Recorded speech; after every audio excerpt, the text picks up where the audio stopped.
우리는 코로나19로 인하여 가속화된 시대적 변혁의 현장에 서 있습니다. 다른 종교와는 달리 기독교 신앙은 역사를 하나님께서 당신의 뜻을 성취하시는 중요한 현장으로 여기고 있기에 우리 그리스도인들은 이러한 급변하는 정세 속에서 하나님의 뜻을 알기 원하고 하나님께서 예언하시고 성취하시는 역사의 내용을 더 깊이 알기를 원합니다. 그러한 가운데 나타나는 도전은 이러한 시대를 어떠한 방식으로 이해하고 어떠한 가치들을 우선하며 살아야 하는가에 대한 도전입니다. 많은 사람들이 이에 대한 다양한 해석을 내놓고 우리의 삶에 영향을 미치고 있는 가운데 온전하지 못하고 전혀 성경적이지 못한 개인이나 집단만이 지금 현 시대를 정확하게 분석하고 미래를 예측할 수 있는 것처럼 많은 성도들을 미혹하고 있습니다. 우리는 이러한 도전 속에서 2000년간 검증되어 온 바른 그리스도인의 시대 분별의 기준을 생각해보고 다시 한번 마음에 새기는 귀한 시간을 갖고 있습니다.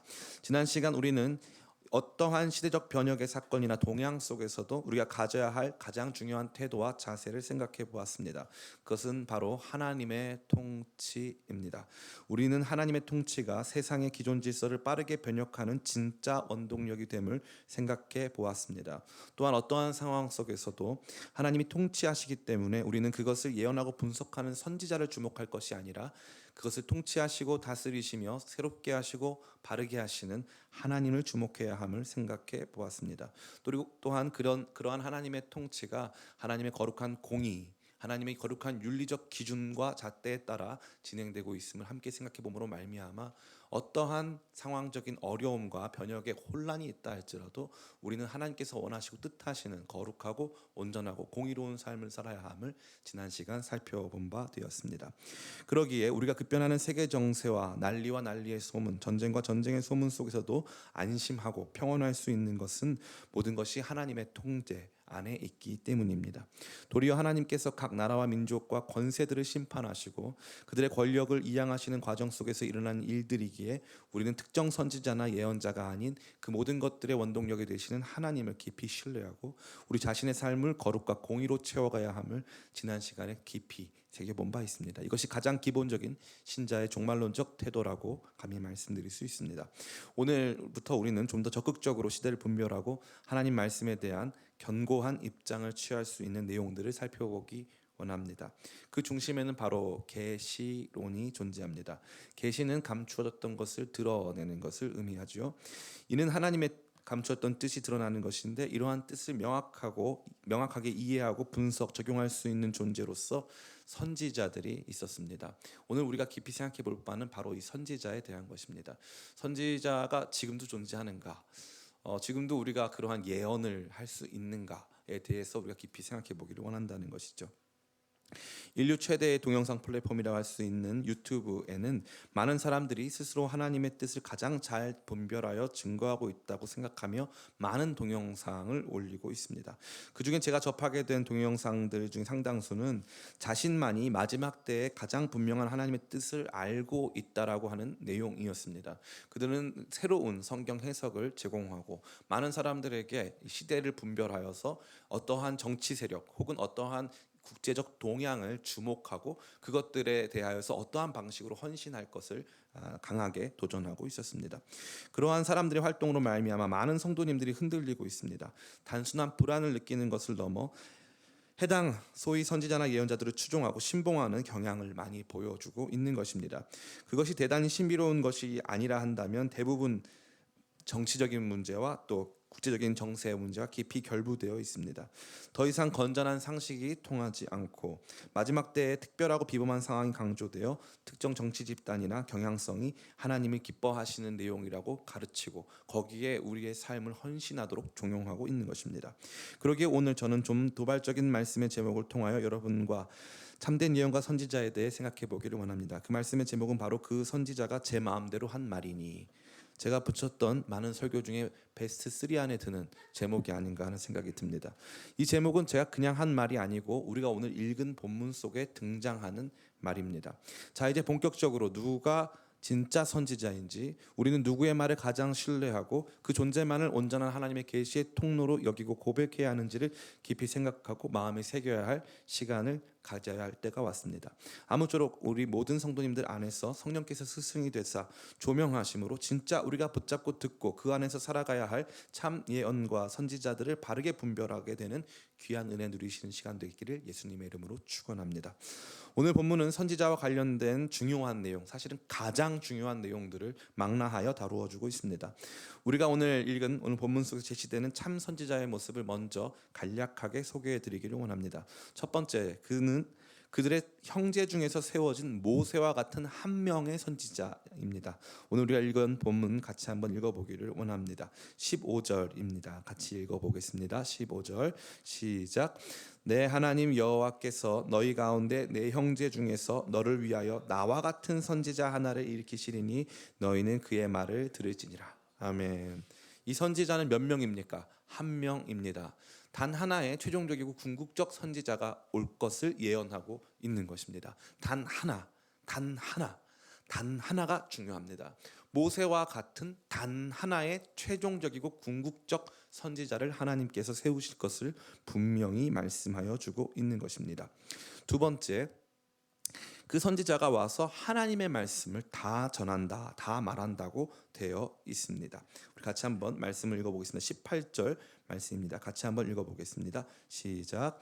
내가 그들의 형제 중에서 너와 같은 선지자 하나를 그들을 위하여 일으키고 내 말을 그 입에 두리니 내가 그에게 명령한 것을 그가 무리에게 다 말하리라. 아멘.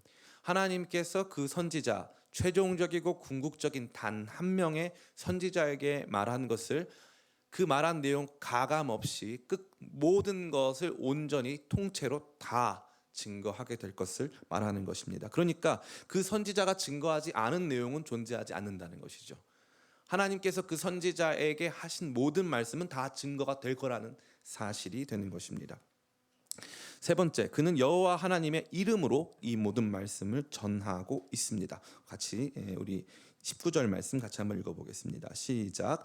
누구든지 내 이름으로 전하는 내 말을 듣지 아니하는 자는 내게 벌을 받을 것이요. 아멘. 이 선지자는 자기의 이름으로, 자기의 권위로, 자기가 모든 것에 출처가 되어서 자기의 권위를 스스로 높이며 자기의 이야기를 하지 않습니다. 이 선지자, 최종적이고 궁극적인 단 하나의 선지자는 오직 하나님의 권위, 하나님의 이름의 출처로 이 모든 것들을 증언하게 된다라는 뜻입니다. 네 번째는 그의 말을 듣지 아니하면 형벌을 받습니다. 우리가 오늘 읽었던 말씀이지만, 방금 읽었던 말씀이지만 한 번 더 같이 읽겠습니다. 19절입니다. 시작. 누구든지 내 이름으로 전하는 내 말을 듣지 않은 자는 내게 벌을 받을 것이요. 아멘. 여기 분명히 그 선지자의 말을 듣지 아니하면 벌을 받게 될 것이다 라고 하나님께서 말씀하셨습니다. 다섯 번째는 그 선지자가 하나님의 말씀이 아닌 것을 전하거나 다른 신들의 이름으로 전하면 그는 죽임을 당합니다. 20절 말씀을 같이 한번 읽어보겠습니다. 시작.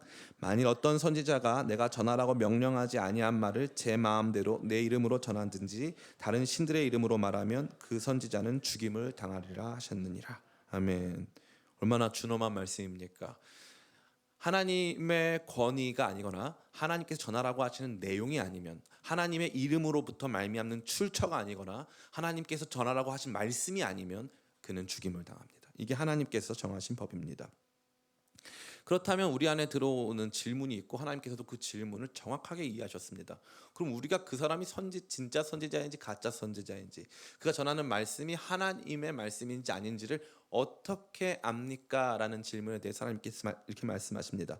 선지자의 말이 성취되지 못하면 그를 두려워할 필요가 없다. 그 선지자의 말의 성취 여부가 선지자의 말의 권위를 보여준다라고 말씀하고 있는 것입니다. 오늘 본문의 말씀 우리 21절 22절 같이 한번 읽어보겠습니다. 시작. 내가 마음속으로 이르기를 그 말이 여호와께서 이르신 말씀인지 우리가 어떻게 알리오하리라. 만일 선지자가 있어 여호와의 이름으로 말한 일에 증언도 없고 성취함도 없으면 이는 여호와께서 말씀하신 것이 아니요 그 선지자가 제 마음대로 한 말이니 너는 그를 두려워하지 말지니라. 아멘. 성취함이 없으면 그는 하나님의 선지자가 아닙니다. 그가 예언한 내용, 그가 선지적으로 활동하여서 사람들에게 알려준 내용의 성취가 분명하지가 않다. 그는 더 이상 선지자가 아니기 때문에 그의 말에 주목할 필요가 전혀 없다는 것을 하나님께서 분명히 말씀하십니다. 이상과 같은 6가지의 선지자의 중요한 특징을 중심으로 하여 우리는 3가지 중요한 계시와 선지자의 내용을 살펴볼 수가 있습니다. 첫 번째로는 예수님만이 궁극적으로 또 최종적인 선지자가 되신다는 사실입니다.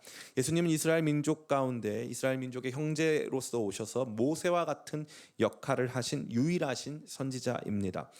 모세와 같은 선지자는 없습니다. 하나님의 얼굴을 직접 대면하여 하나님의 말씀을 직접 듣고 그것을 우리 가운데 전하여 준 선지자는 존재하지 않는 것입니다. 모세는 특별한 권위를 갖는, 특별한 자격을 갖는, 특별한 구속사적 역할과 지위를 갖는 매우 독특한 선지자요, 선지자 자체의 원류라고 할 수 있습니다. 그러한 모세와 같은 선지자라는 것은 그 뒤에 등장하는 사무엘이나 기타 이 다른 이 엘리야나 엘리사와 같은 선지자들을 뛰어넘고 다니엘, 에스겔, 예레미야 이러한 모든 선지자들과는 전혀 판이하게 다른 독특한 권위를 갖는 단 하나의 선지자가 등장할 것을 말씀하셨다는 것입니다. 이와 관련된 성취가 누가복음에 잘 나타나 있습니다. 누가복음 9장 28절부터 35절까지 내용 중 제가 여러분께 이 말씀을 읽어드리고자 합니다. 28절부터입니다.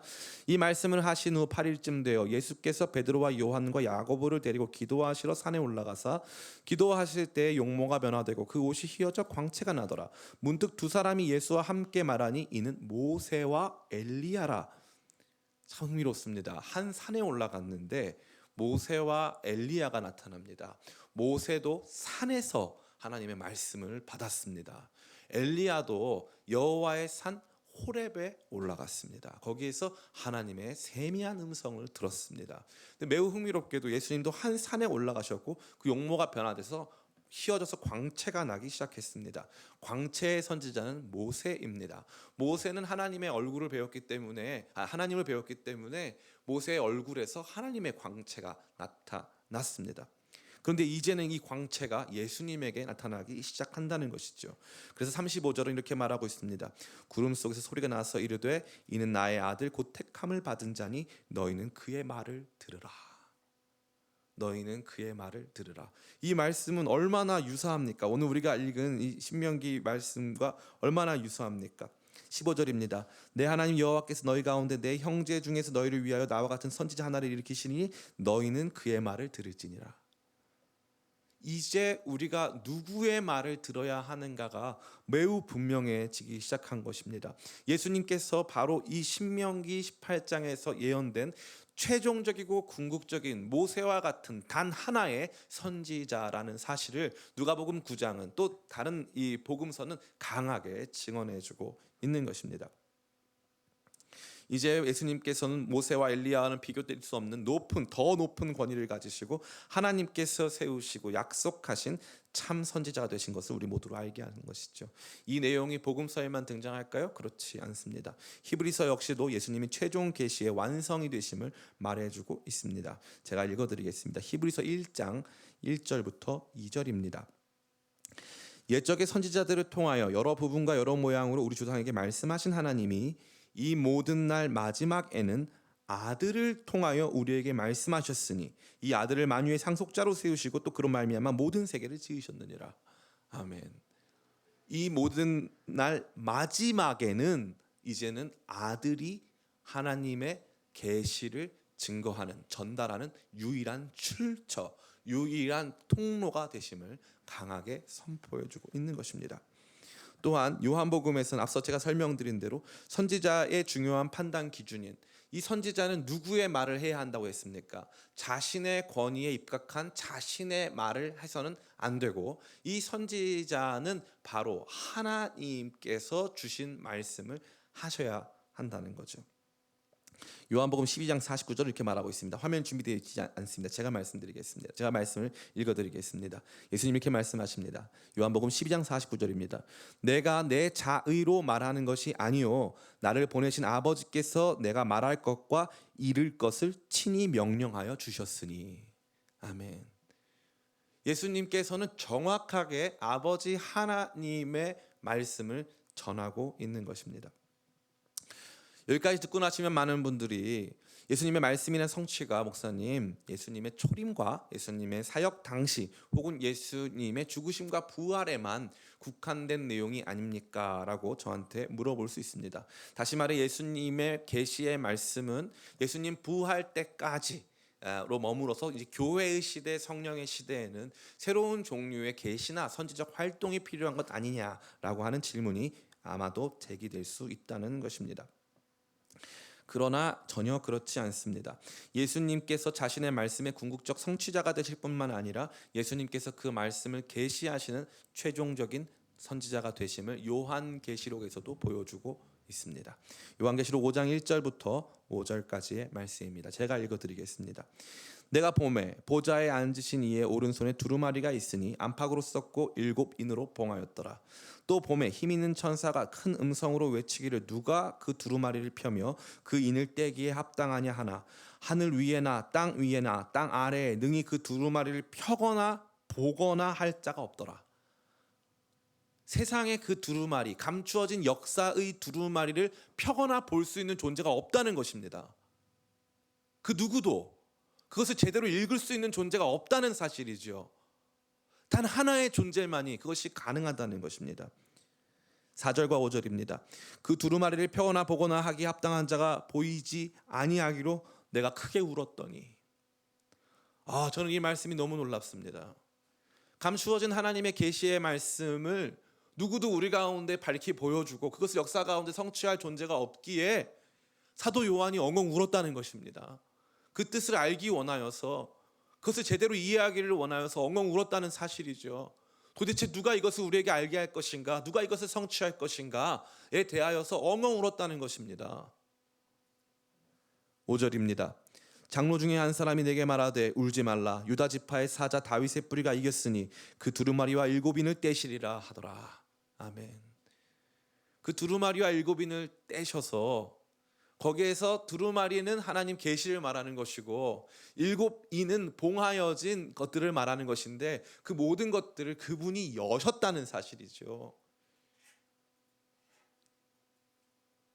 이것이 매우 중요한 것입니다. 여기까지 말씀을 통하여 우리는 예수님만을 우리의 최종적인 선지자로 여겨야 함을 분명히 보게 되었으며 미래에 속한 모든 문제들도 예수님의 말씀을 기반으로 하여 생각할 수 있음을 보게 되었습니다. 사랑하는 성도 여러분, 오늘날 수많은 말씀의 이른바 자칭 말씀의 종들, 자기 자신이 이 하나님의 말씀을 깨달았고 또 그것들을 이해하여서 그 누구보다 바르게 증거할 수 있고 시대적인 분별을 통하여서 이 시대의 역사를 제대로 우리에게 알게 해주겠다고 하는 사람들의 이야기보다 우리가 더 들어야 할 내용이 있다는 그것은 바로 예수님의 말씀입니다. 예수님의 말씀만이 최종적인 권위를 갖습니다. 예수님의 말씀을 꼭 붙들고 그분의 말씀 안에 머물러 있는 것이 너무나 중요한 것입니다. 예수님의 말씀이 아닌 그 말씀을 해석하는 사람들에게 예수님이 가지신 권위보다 더 많은 권위를 주고 그 말씀을 해석하는 사람들의 권위를 절대시하여 그들을 신봉하는 것처럼 위험한 일은 없습니다. 지난 기독교 2000년 역사 가운데 그러한 일들은 너무나 많았기 때문에 그러한 것이죠. 최종적이고 궁극적인 선지자가 되셔서 우리로 하나님의 뜻을 온전히 알게 해주시는 분은 오직 예수님밖에 없다는 사실입니다.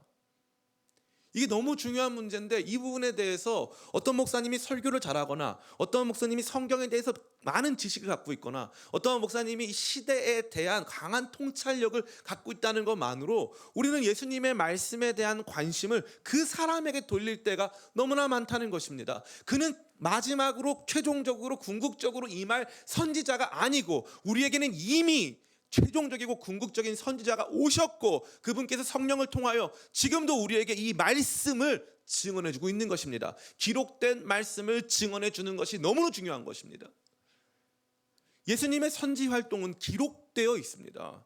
기록되지 않은 말씀을 우리 가운데 증거하는 것은 불법입니다.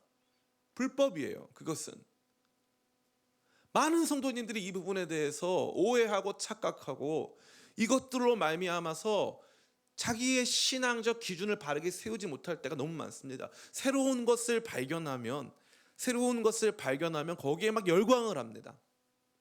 많은 분들이 생각하기를 이완 목사님은 나이에 비해서 굉장히 보수적이며 올드하다. 뭐 조합평등사님과 쌍벽이다. 뭐 이런 얘기를 많이 하시더라고요.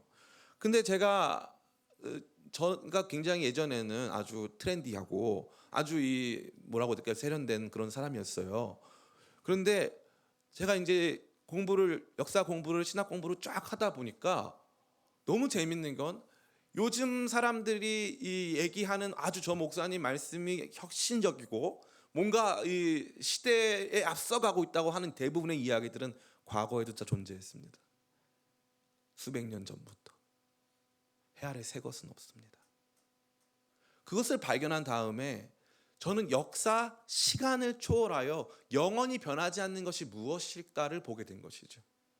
영원히 변하지 않을 것이 무엇인가. 거기에 집중하기 시작하면서부터 제가 다소 이렇게 올드해 보이고 보수적으로 보이리만큼 다소 제 삶이 달라지기 시작했어요. 그래서 그 전에는 막 흔들렸거든요. 누가 이렇게 말하면 막 거기에 흔들리고 누가 저렇게 말하면 막 저기에 흔들렸는데 지금은 예수님만이 유일하시고 궁극적이시고 최종적이신 단 하나의 선지자가 되시는 것을 발견한 다음부터 예수님 말씀 아닌 다른 사람들의 말씀은 저에게 참고사항이고 예수님의 말씀을 이해하게 하는 작은 빛에 불과한 것이지 그것을 절대시하는 경향성이 제게선 사라졌습니다. 오직 성경. 이게 별거 아닌 가치 같지만 사실 종교개혁 당시에 이 오직 성경이라고 하는 가치는 역사에 엄청난 변화를 주는 변곡점이 되었습니다. 풀은 마르고 꽃은 시드나 주의 말씀은 영원합니다. 이 최종적인 말씀의 성취가 되신 예수님을 더 깊이 알고 그분의 말씀에 더 깊이 천착하기 시작하면 우리는 흔들리지 않습니다. 흔들려서도 안 됩니다. 많은 분들이 생각합니다. 요즘 이제 우리에게 지속적으로 새로운 시대적 해석과 안목을 제공하는 것처럼 속이고 우리로 하여금 날마다 새로운 종류의 복음, 다시 말해서 예수 그리스도 십자가 복음이 아닌 다른 것들을 우리가 새롭게 이해하고 알고 받아들여야지만 마지막 때에는 특별한 구원을 받을 수 있다. 너 구원 받았냐? 휴거 받을 자신이 있냐? 라고 생각해서 우리의 구원을 흔드는 이런 종류의 내용을 우리가 많이 듣습니다. 이 내용 속에 중심이 되는 게 뭐냐면은 바로 신사도 운동입니다. 이 신사도 운동이라는 건 뭐냐면 우리도 사도라는 사실이죠. 사도들은 누굽니까? 성령의 사람이 되어서 성령의 역사를 보여주고 이 땅 가운데 보냄받아서 엄청난 능력이 필수적입니다. 능력을 통해서 하나님의 예언을 받고 계시를 받고 하면서 하나님의 뜻을 이 땅 가운데 이루어 드리는 아주 주체적이고 능동적인 하나님의 사람들이라는 것을 의미하는 것이죠. 이 하나님의 사람들은 이 엄청난 파워 인카운터링, 그 뜻이 뭐냐면은 힘의 이 대립, 힘의 충돌 통해서 세상 가운데 하나님 나라를 강력하게 보여주는 사람들이라는 것입니다. 그래서 이 사람들은 예언 활동을 하고 방언 활동을 하고 하면서 이 성령의 특별한 은사들, 카리스마를 가지고 이 세상 가운데 하나님 나라를 보여준다는 거죠. 제가 묻고 싶습니다. 오늘날 사도가 있을까요? 없을까요? 없습니다. 없어요. 제가 그것이 왜 없는지를 증언해 드리겠습니다. 사도는 몇 명입니까? 12명입니다. 그 중에 한 사람이 가론 유다였는데 이 가론 유다가 예수님 배반하고 스스로 목숨을 끊으면서 숫자가 11명으로 줄어들었습니다. 근데 초대 교회에서 어떻게 합니까? 한 명을 추가 선출합니다. 한 명을 추가 선출해요. 그러면 그 뒤에 사도 바울은 자기 자신이 사도라고 고백은 했지만 사도 바울이 12사도 중에 한 명으로 낄 수 있습니까? 없습니까? 없습니다. 12명은 상징적 숫자입니다. 상징적 숫자. 추가적으로 사도 바울이 아닌 추가적으로 이 12명이 아닌 사람들 중에 사도 바울이 자기의 사도성, 다시 말해 예수 그리스도를 직접 만나고 알고 그분의 계시를 받았다는 차원은 존재하지만 12명이라고 하는 숫자는 굉장히 중요한 숫자입니다. 또한 교회 역사에서 사도 바울을 제외하고 그 누구도 그 이후에 사도라고 고백한 사람은 없습니다. 그럼 뭐라고 고백했느냐? 내가 사도에게 속했다. 내가 누구 사도에게 직접적인 가르침을 받았다. 그것을 교회 역사에서는 속사도의 시대라고 합니다. 어떤 사도들에게 직접 가르침을 받은 교부들의 시대를 의미하는 것이죠. 그러니까 사도는 초대교회 당시 예수님을 직접 뵙고 예수님의 사역을 직접 그 현장에서 목도한 존재들에게도 있어서 사도라고 하는 단어는 쉽게 쓰이지 않았다는 것입니다. 우리는 이 새로운 시대의 사도가 될 수 없습니다. 우리는 그분의 제자들입니다. 광의적으로 생각해 보자면, 더 넓은 의미로 생각해 보자면 이 땅 가운데 보냄받은 하나님의 사람들이기 때문에 사도라고 할 수 있습니다. 그러나 협의적으로 또 교회사적으로 또 건전한 계시론의 입장에서 우리는 사도라고 부를 수 없다는 사실입니다. 오직 예수님만이 유일하고 궁극적이시며 최종적인 선지자가 되시고 오직 예수님의 말씀만이 모든 권위를 갖습니다. 그렇기 때문에 우리가 어떤 사람들의 말씀을 듣고 나서 이 말씀을 평가할 때 그 말씀이 예수님의 말씀을 잘 보여주냐가 평가의 기준이 아니고 반대로 그의 말씀이 예수님 권위에 비추어 봤을 때 예수님 말씀의 내용과 비추어 봤을 때 맞느냐를 깊이 생각해야 한다는 것입니다. 오늘 설교는 여기서 맞춰도 상관이 없습니다. 그러나 목사님 설교 왜 더 하시나요? 설교를 더 준비했기 때문에 그렇습니다. 그러나 우리를 괴롭히는 문제들로 인하여 우리는 다른 내용들도 검토해 보아야 합니다. 두 번째 내용은 그런 바로 거짓 선지자의 판단 기준과 관련된 보다 구체적이고 세부적인 내용이 되겠습니다. 목사님, 그러면 진짜 선지자인 예수님 말고 예수님이 아닌 본인인 자칭 선지자들, 그들의 말이 진짜인지 가짜인지 혹은 그들이 어떠한 부분에 있어서 우리가 그들을 평가하고 판단할 수 있는 기준을 가질 수 있을지 성경은 뭐라고 말하고 있습니까? 첫 번째 신명기 13장은 매우 분명하게 거짓 선지자에 대한 판단 기준을 우리에게 제시해주고 있습니다. 신명기 13장 1절부터 3절입니다. 제가 읽어드리겠습니다. 너희 중에 선지자나 꿈꾸는 자가 일어나서 이적과 기사를 내게 보이고 그가 내게 말한 그 이적과 기사가 이루어지고 너희가 알지 못하던 다른 신들을 우리가 따라 섬기자고 말할지라도 너는 그 선지자나 꿈꾸는 자의 말을 청종하지 말라. 이는 너희 하나님 여호와께서 너희가 마음을 다하고 뜻을 다하여 너희 하나님 여호와를 사랑하는 여부를 알려 너희를 시험하심이니라. 아멘. 선지자나 꿈꾸는 자들 중에 그들이 한 말이 있는데 그 한 말이 갑자기 어떤 거냐면은 너희가 알지 못하던 다른 신을 우리가 따라 섬기자고 말한다. 그러면 그 선지 활동, 그 예언은 참이냐 거짓이냐? 거짓이라는 사실입니다. 그러니까 선지 활동이라고 하는 카리스마틱한 활동이 중요한 게 아니라 그 활동을 가능하게 하는 기반이 중요한데 그 기반은 뭐냐 면 유일하신 참되신 하나님만을 사랑하는가가 가장 중요한 거죠. 그 하나님을 사랑하는 내용이 아닌 다른 종류의 선지 활동은 도리어 우리가 하나님을 진짜 사랑하는 여부를 보여주시기 위해 때로는 하나님께서 우리에게 주시는 내용이 될 수 있다는 것입니다. 다시 말해서 어떤 제가 굉장히 안 좋아하는 목사님인데 그 목사님이 성도의 충성 여부를 보자면, 제가 한 말이 절대 아닙니다. 이거 나중에 악마적 편집을 하지 않으시기 간절히 바랍니다. 그 목사님이 소위 말해서 빤스 목사로 알려져 있습니다. 여성도의 충성 여부를 보려면 그 여성도가 내가 속옷을 벗으라고 할 때 벗을 수 있느냐를 보면 된다는 거죠. 자, 이 선지 활동, 이 하나님의 말씀, 하나님의 뜻을 계시하는 이 활동은 참입니까 거짓입니까? 거짓입니다.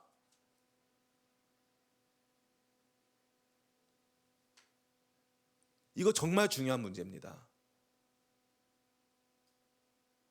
너희 하나님 여호와께서 너희가 마음을 다하고 뜻을 다해 너희 하나님 여호와를 사랑하는 여부를 알려 너희를 시험하심이라.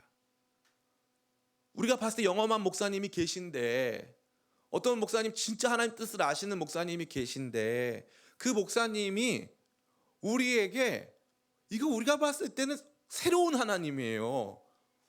속옷 벗어봐. 이거 하나님은 완전 새로운 하나님이잖아요. 그런 하나님이 어디 있어요? 그런데 그런 말씀 딱 줬단 말이죠. 설교 시간에 혹은 강연 시간에. 그 무슨 뜻이에요? 그건 하나님 뜻 아니지. 하나님 더 사랑해야지. 참되고 거룩하시고 공의로우신 하나님 더 사랑해야지. 이거 분별하라는 거예요. 많은 사람들이 착각하는 게 뭐냐 하면 대한민국 공사나 대한민국의 진보, 역사의 변화, 종말의 재림, 그런데 그 재림 과정에서 혹은 이 우리가 대한민국의 공산 하나를 막고 혹은 또 이 진보를 성취하기 위한 과정에서 이러한 저러한 일들을 해야 한다 했는데 그 일이 누가 봐도 하나님의 뜻이 아니에요.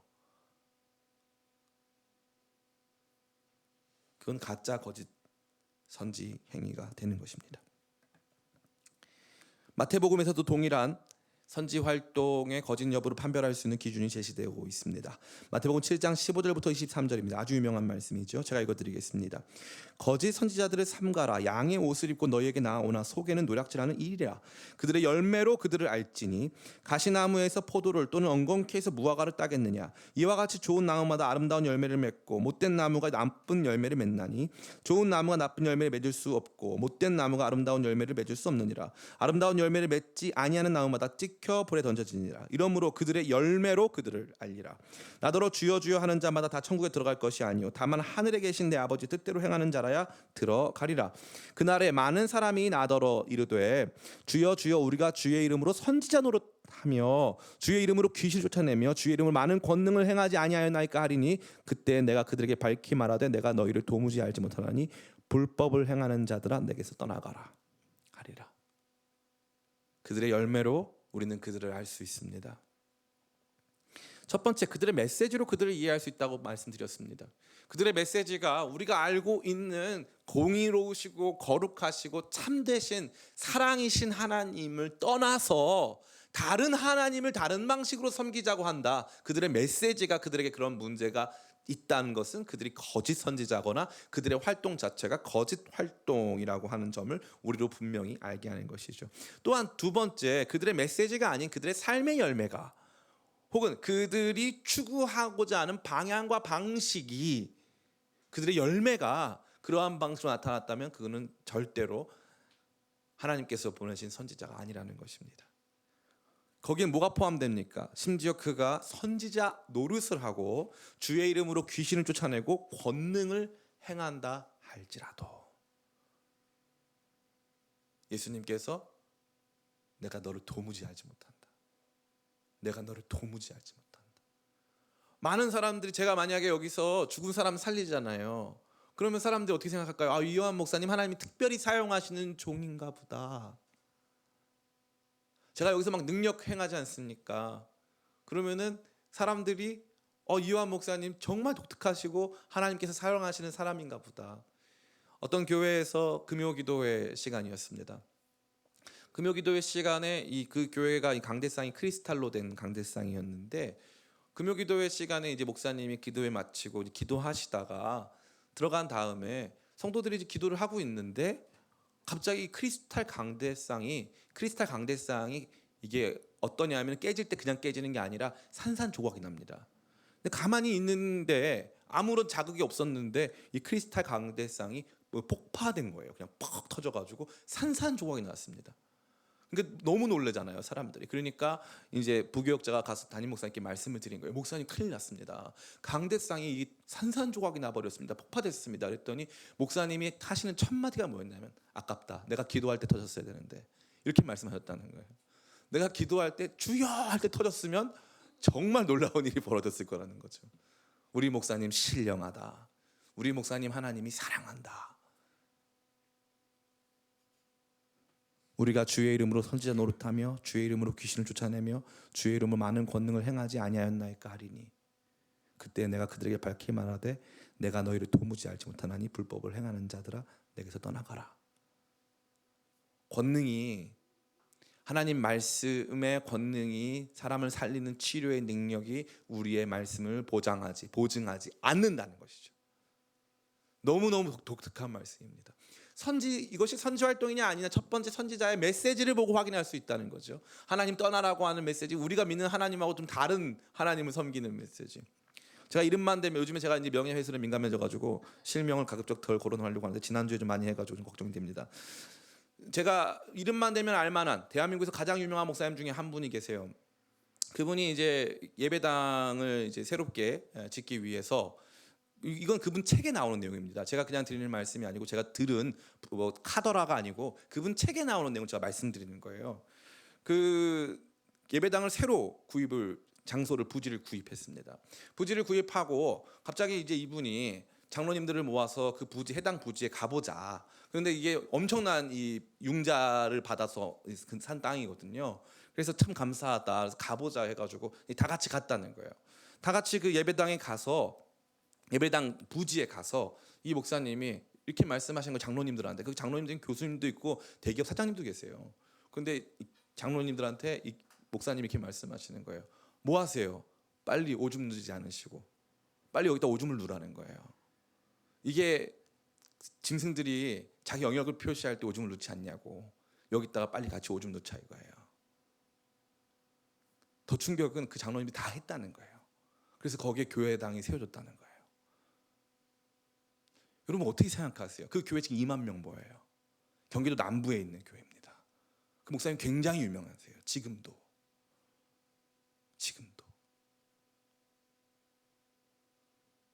그 목사님 여러분 좋아하실 거예요? 그분의 말씀이 진짜라고 생각하십니까?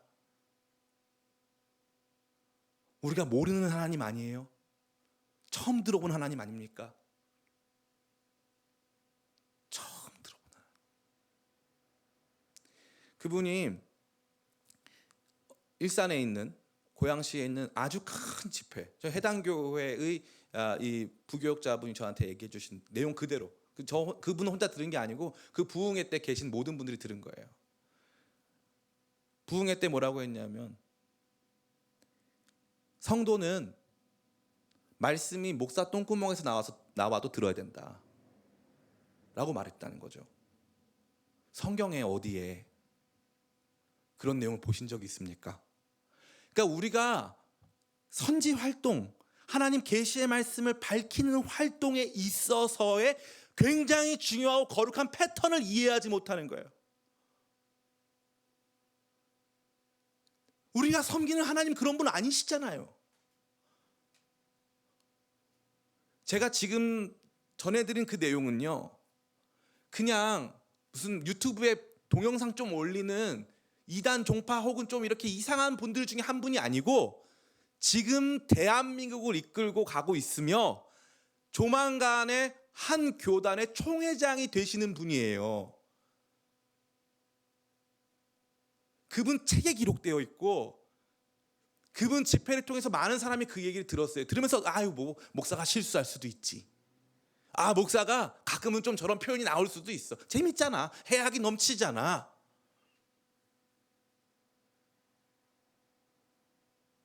영적 분별력이 다 없어져 가지고 진짜 누가 주의 종인가, 누가 진짜 하나님의 말씀을 전하고 있는가 전혀 분별하지 못하는 거예요. 능력 나타나고 사람 살리고 막 마음이 뜨거워지면 막 불로불로 막 일어나면 그게 하나님의 계시 활동 같은 거죠.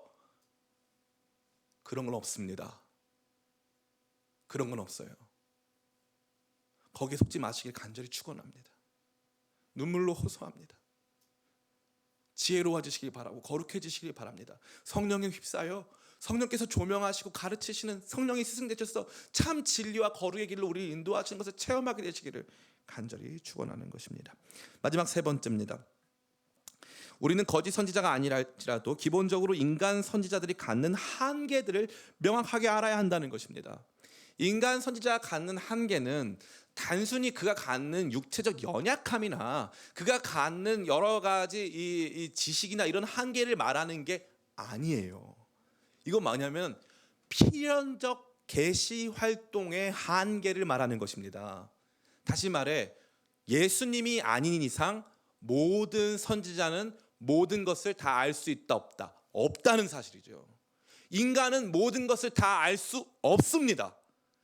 이것이 강조되지 않고 특정한 시간이나 특정한 때나 특정한 방식이나 특정한 조건에 대해서 지나치게 확정적인 말을 한다면 그것은 그가 하나님의 선지자가 아니거나 지금 하고 있는 그의 여러 가지 계시와 선지적 활동이 자기 마음대로 하는 활동인 것을 의미하는 것입니다. 이 부분은 고린도전서 13장 9절부터 12절에 잘 나타나 있습니다. 제가 읽어드리겠습니다. 우리는 부분적으로 알고 부분적으로 예언하니 온전한 것이 올 때에는 부분적으로 하던 것이 패하리라. 내가 어렸을 때 말하는 것이 어린아이와 같고 깨닫는 것이 어린아이와 같고 생각하는 것이 어린아이와 같다가 장성한 사람이 되어서는 어린아이의 일을 버렸노라. 우리가 지금은 거울로 보는 것 같이 힘이 하나 그때에는 얼굴과 얼굴을 대하여 볼 것이요 지금은 내가 부분적으로 아나 그때에는 주께서 나를 아신 것 같이 내가 온전히 알리라. 이거 누가 쓴 말입니까? 사도 바울이 쓴 말입니다. 종말에 대한 예언을 우리 가운데 전하여 주고 하나님의 뜻을 바르게 증거해 주고 있었던 사도 바울이 우리 가운데 한 말, 자기는 어떻게 안다? 부분적으로 안다는 거예요. 사도 바울 부분적으로 알았습니다. 다니엘을 보면 71회가 등장합니다. 다니엘 71회를 예언했지만 다니엘이 그 뜻을 알았습니까? 몰랐습니다. 에스겔이 환상을 봤습니다. 환상을 보고 그것이 분명히 무엇인지 알았습니까? 몰랐습니다. 계시록에서 요한이 환상을 보았습니다. 그런데 그 뜻이 무엇인지 알았습니까? 언제 임할지 알았습니까? 몰랐습니다. 선지자들은 예수님의 초림과 예수님의 재림을 뒤섞여서 예언하는 경우가 굉장히 많았습니다. 그것을 선지자적 원근 통시법이라고, 어려운 신학적 용어로 선지자적 원근 통시법이라고 합니다. 멀리서 보니까 이게 얼마만큼 서로 가까워 있는지, 이 각 사건이 얼마만큼의 거리가 있는지를 제대로 보지 못했다는 뜻이죠. 선지자들은 반드시 이 한계를 갖고 있다는 것입니다. 근데 많은 성도님들이 누가 이 성경 말씀 조금 맞추면 그 사람이 다른 내용도 다 안다고 생각하는 거예요. 그렇지 않습니다. 하나님의 뜻을 1부터 100까지 완벽하게 이해할 수 있는 선지자는 존재하지 않습니다. 예수님의 말씀만이 온전히 그러한 것인데 예수님께서도 때와 시간에 대해서는 아버지께만 속한 일이라고 말씀하지 않으셨습니까? 최종적이고 궁극적인 선지자 되신 예수님도 특정한 사건이나 특정한 시간을 우리 가운데 다 말씀해 주지 않으셨습니다. 그것은 우리에게 가운데 감추어진 일이라는 것이죠. 다 드러나지 않습니다. 더 재미있고 흥미로운 것은 무엇이냐? 그러면 목사님, 만약에 아까 선지자가 분명히 그가 말한 대로 성취되면 선지자라고 하지 않았습니까? 그러면 누가 말했는데 그대로 성취되었다면 그는 이 한계를 벗어난 것 아닙니까? 라고 생각할 수 있다는 거죠. 근데 그것을 정면으로 깨는 아주 위대한 사건이 있습니다. 사도행전 21장 10절부터 14절입니다. 제가 읽어드리겠습니다.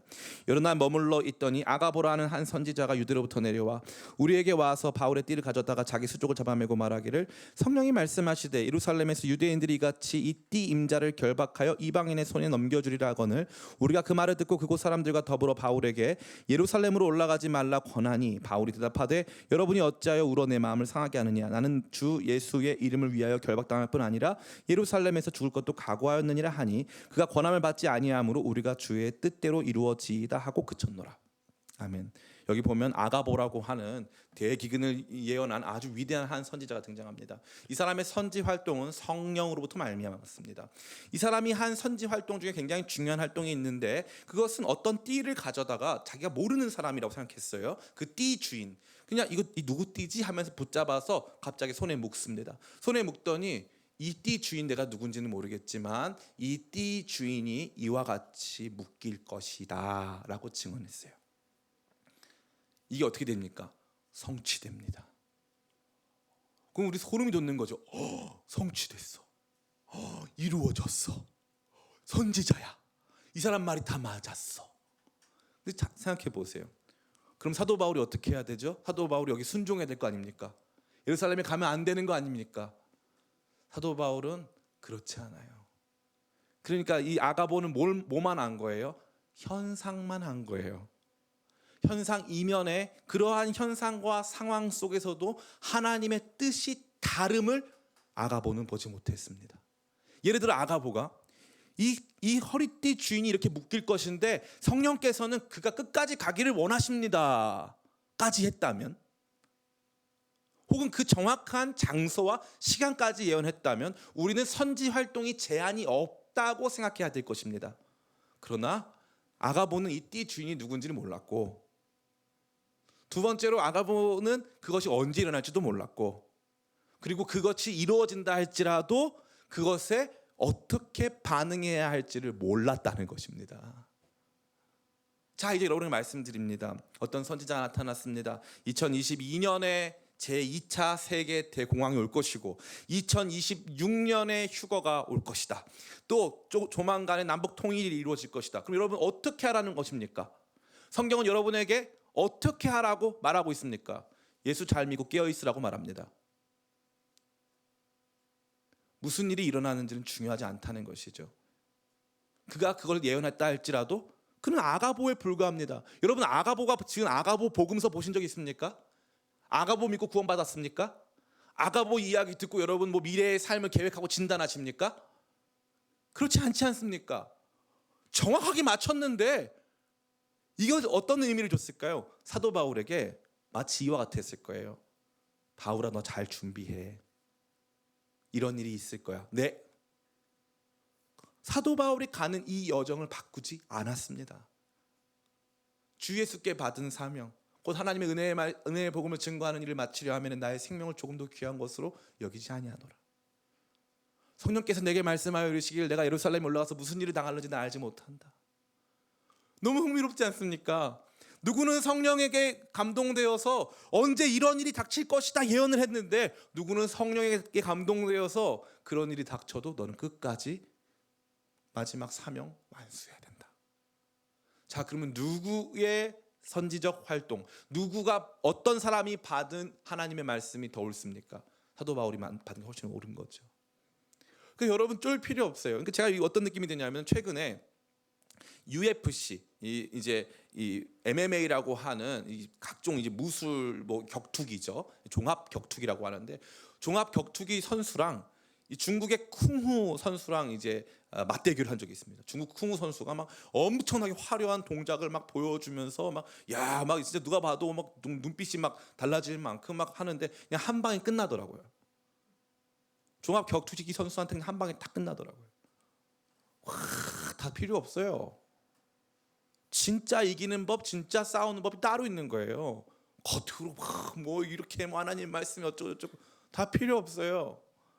하나님께서 세상을 이처럼 사랑하사 독생자를 주셨으니 이는 저를 믿는 자마다 멸망치 않고 영생을 얻게 하려 하심이라.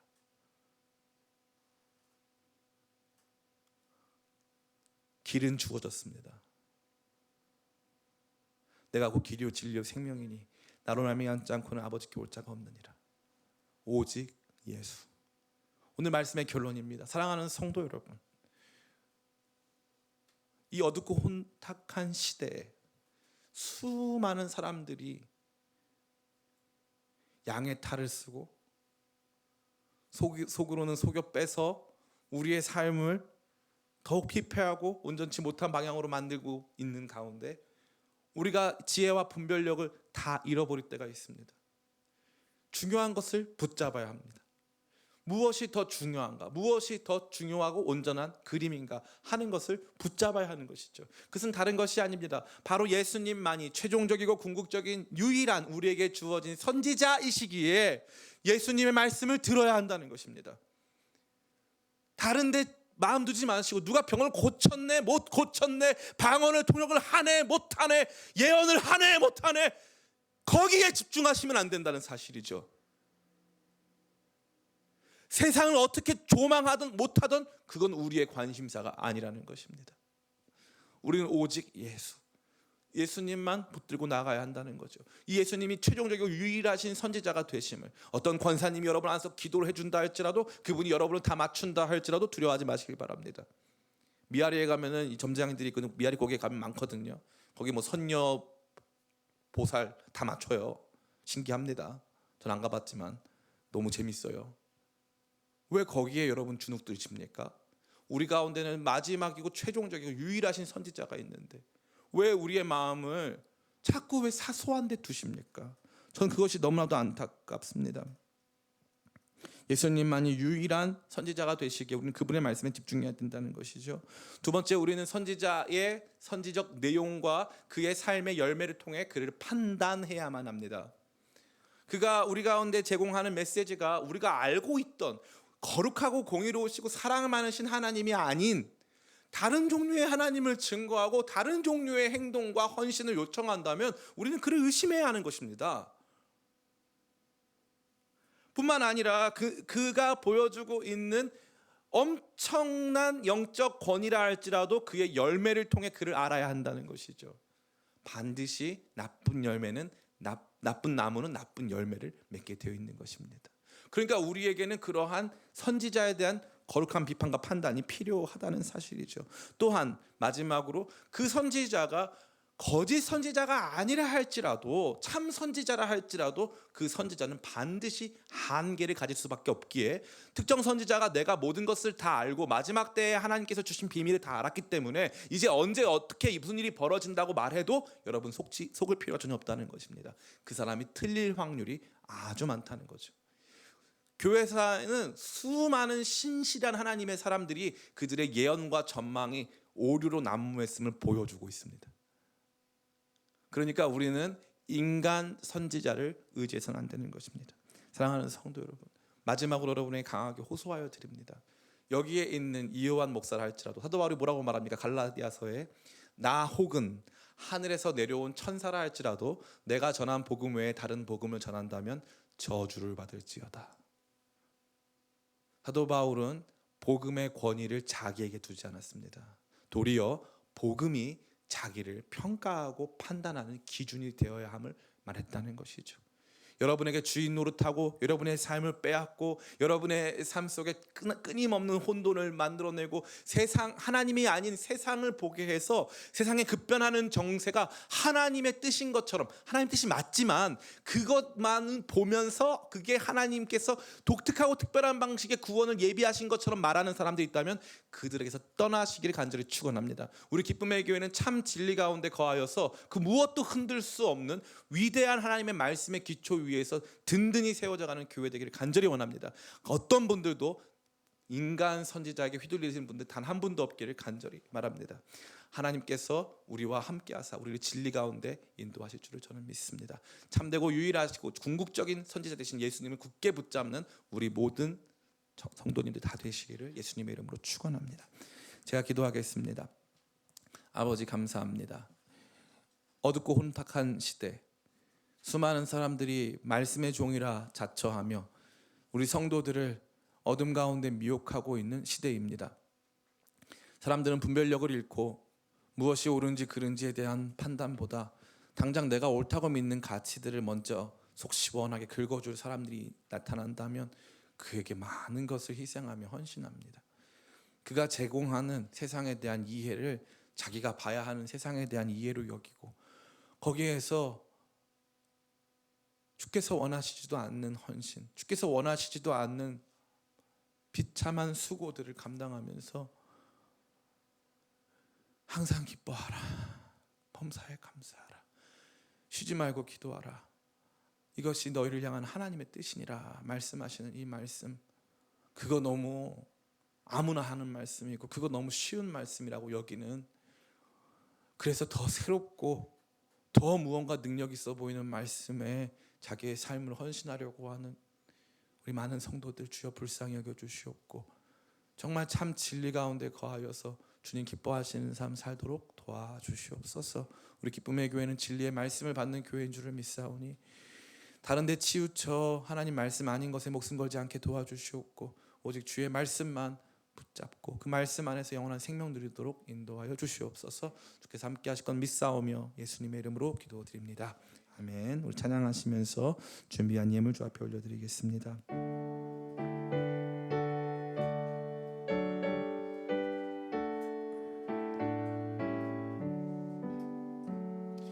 내게 있는 모든 것을 아낌없이 드리네.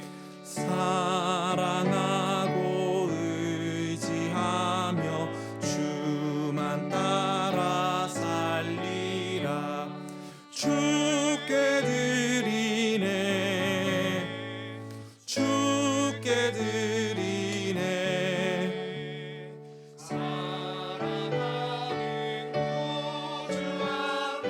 모두 드린 3절입니다. 내게 있는 모든 것을 주를 위해 드리네. 주의 성령 충만하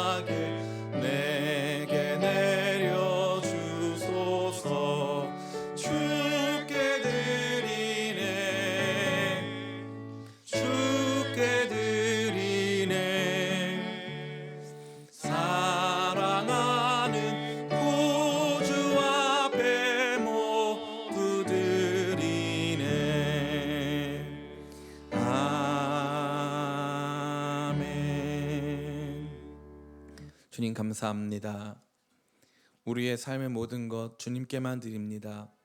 참되고 온전하신 주님, 마지막 선지자 되사 우리에게 생명의 길 보이신 우리 예수님, 주님의 말씀 믿고 주의 말씀 따라 우리의 삶을 주께서 원하시는 모습으로 올려드리며 이 복된 예물 드린 줄 믿사오니, 주님 날마다 주 앞에 올려드리는 예물이 주님 앞에서 정직하고 온전케 도와주시옵고, 다른 헌신, 다른 것들을 피하기 위한 도구로 이 예물을 올려드리지 않고 온전히 주님 사랑하여서 올려드리는 복된 예물 되도록 도와주시옵소서.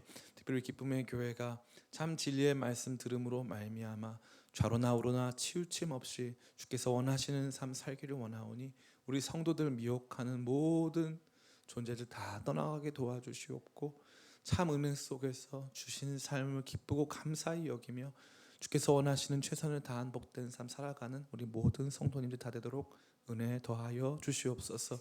코로나 시대를 맞이하여 많은 분들이 경제적인 어려움에 시달리고 또 아픔 가운데 있음을 발견합니다. 주께서 불쌍히 여기사 우리 모든 성도님들의 삶을 주께서 돌보시고 함께하여 주시옵소서. 주의 종 특별히 능력 없고 여러 가지 부분에서 더 탁월한 다른 많은 목사님들보다 온전치 못한 줄 믿사오니, 주께서 친히 살아계신 주님의 능력으로 함께하사 우리 온 교회를 책임지시고 성도들을 돌보아 주시옵소서. 주께서 늘 함께하시며 인도하실 것 믿고 감사드리며 예수님의 이름으로 기도드립니다. 아멘. 우리 광고 시간입니다. 첫 번째 광고입니다. 여러분에게 기쁜 소식을 전하여 드리게 되어서 참 감사합니다. 5월 10일 저희가 현장 예배를 재개하기로 결정하였습니다. 이것이 왜 5월 10일이냐, 다른 교회들도 많이 재개했는데 하는 분들이 많이 계신데, 이 나라에서 이제 5월 5일까지 5월 6일까지 이제 이 사회적 거리두기 기간을 늘렸기 때문에 정부 시책에 호응하는 모습으로 우리 교회가 섬겨야 되지 않겠는가 하는 마음을 가지고 5월 10일까지, 또 저희가 재개하면서 준비해야 될 많은 것들이 있기 때문에 5월 10일까지 연장하여서 저희가 온라인 예배를 드리고 5월 10일 다시 모이게 될 것 같습니다. 여러분들 기도해 주시고, 또 너무 두려우신 분들 계시다면 가급적 온라인 예배가 또 지속되오니 여러분들 온라인 예배 참석해 주시면 바라겠고, 소망하고 또 사모하시는 분들 나오셔서 같이 예배하면 너무너무나 좋겠습니다. 온라인 예배는 아래와 같이 오늘 여러분 가지신 주보와 같이 잘 진행될 것 같습니다. 또 앞에 화면이 준비되어 줄 믿습니다. 그래서 이 시간에 같이 온라인으로 꼭 참석해 주시면 좋겠습니다. 온라인 예배 방법이 안내되어 있습니다. 온라인 헌금 여러분들 계좌에 따라서 잘 지내 주시면 좋겠습니다. 교역자 동정인데 이게 본인이 작성해서 굉장히 초라하게 작성을 했어요. 우리 이학진 전도사님 장가 갑니다. 이학진 전도사님 5월 2일 참 좋은 날인데요. 이 이학진 전도사님이 결혼을 하는데 제가 지금 이 시간과 장소를 깜빡했어요. 근데 여러분들 5월 2일이고 장소가 어디죠, 목사님? 가락시장역에 있는 몇 시죠? 4시 20분. 4시 20분이고 또 함께 하기를 원하시는 분들 교회에서 차량 제가 지원하겠습니다. 3시까지 와 주시면 여러분 교회에서 같이 차 타고 갈 수 있으니까, 이학신 전도사님 또 우리 교회에서 또 교역자들, 우리 사실 조합현 전도사님이 결혼식을 잠시 좀 미루는 바람에 사실은 먼저 된 자가 나중되고 나중된 자가 먼저 되는 일이 지금 발생했습니다. 그래서 우리 교역자들이 이렇게 결혼하는 참 중요한 행사인데요. 우리 기쁨의 교회 저력을 보여줬으면 너무너무 좋겠습니다. 여러분에게 주보에 나타나지 않은 매우 중요한 광고, 또 목회적 권면을 하나 드리고자 합니다. 우리 성도님들 사이에서 이 금전에 이렇게 이 금전 대여를 하시는 분들이 계신데, 서로 돈을 빌려주고 또 하는 부분들이 있는데, 제가 조심스럽게 말씀드리자면 기쁨의 교회에서는 그것을 금지하겠습니다. 그래서 그 부분에 만약에 여러분들 다만 얼마라도 그런 요청을 누구에게 받았다면 가급적이면 교역자들과 상담을 해주셔서 그분 빌려주시는 분이나 또 도움 받는 분들이 더 건강한 모습으로, 더 흔들리지 않게, 또 견실한 교회의 하나됨을 방해하지 않는 방향으로 좀 진행됐으면 너무너무 좋겠습니다. 그래서 여러분들, 그런 우리 교회는 아직 작고 연약한 교회입니다. 그렇기 때문에 이 사소한 바람이 불면 교회가 흔들릴 수 있습니다. 그래서 좀 조심스러운 말씀이지만, 교회에서 금전적인 도움을 서로 주고받을 때는 가급적 교역자들에게 알려주시고, 또 해당 부분에 대한 두 분 간에 충분한 논의가 있다 할지라도 교역자들이 그 내용을 알아서 여러분에서 기도하고 권면할 수 있도록 여러분들 함께 동참해 주셨으면 좋겠습니다. 우리 마지막 찬양 부르시고 축도로 예배 마치겠습니다.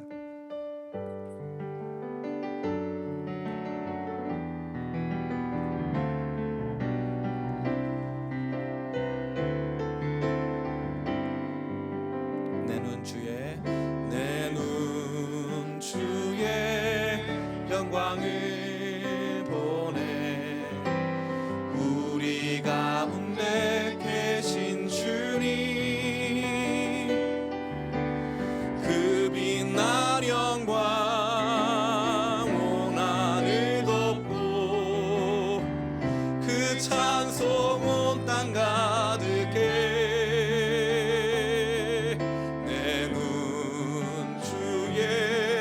영광을 보내.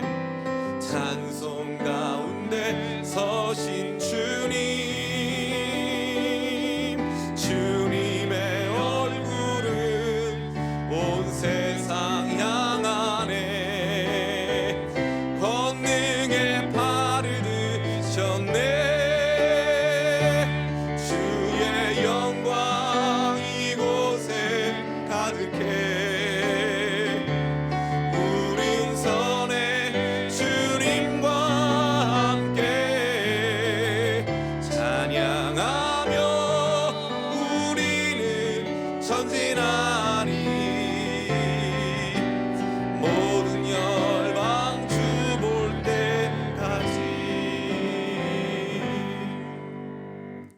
이제는 궁극적이며 최종적인 선지자 되시는 주 예수 그리스도의 은혜와 그 아들 예수 그리스도를 마지막 때 말씀의 유일한 통로 삼으사 그 아들 예수 그리스도를 통하여 당신의 뜻을 다 우리 가운데 증거하시는 아버지 하나님의 극진하신 사랑하심과 그 아버지 하나님과 예수님을 쫓아 오늘 우리 가운데 찾아오사 아버지 하나님과 예수님의 말씀을 우리 가운데 온전히 알게 하시고 깨닫게 하시고 그 말씀 가운데 분별케 하시는 보혜사 성령님의 내주교통 인도 충만케 하시는 귀한 역사가 오늘 귀한 말씀을 듣고 참 선지자 오직 예수님밖에 없으시고 거짓 선지자 그들을 분별하고 판단해야 하며 비록 그 선지 활동이 진실되고 참되다 할지라도 그에게 한계가 있을 수밖에 없음을 믿고 오직 우리 가운데 주어진 진짜 선지자 예수님의 말씀만을 더욱 깊이 새기며 살기로 결단하여 고개 숙인 기쁨의 교회 모든 성도들의 머리 위에 이제로부터 영원토록 함께 있을지어다. 아멘. 아버지 감사합니다. 아버지 감사합니다. 이제 주의 손에 맡겨드립니다. 주께서 깨닫게 하시며 알게 하시며 가르쳐 주시옵소서. 진짜 주의 말씀 수납하게 하여 주시옵소서. 진짜 생명의 말씀 가운데 거하게 도와주시옵소서. 두려워하지 말고 안심하면서 아버지 하나님 평안하라 주시는 귀한 말씀 마음 가운데 깊이 새기며 나아갈 수 있도록 주여 역사하여 주시옵소서. 은혜 더하여 주시옵소서. 모든 예배 다 마쳤습니다. 하나님께 영광 올려드립니다. 여러분 한 주간도 주님께서 주시는 귀한 말씀의 은혜 속에 살아가시기를 간절히 축복합니다. 사랑합니다. 우리 또 주중 예배를 통해 같이 만나겠습니다. 사랑합니다. 평안하세요.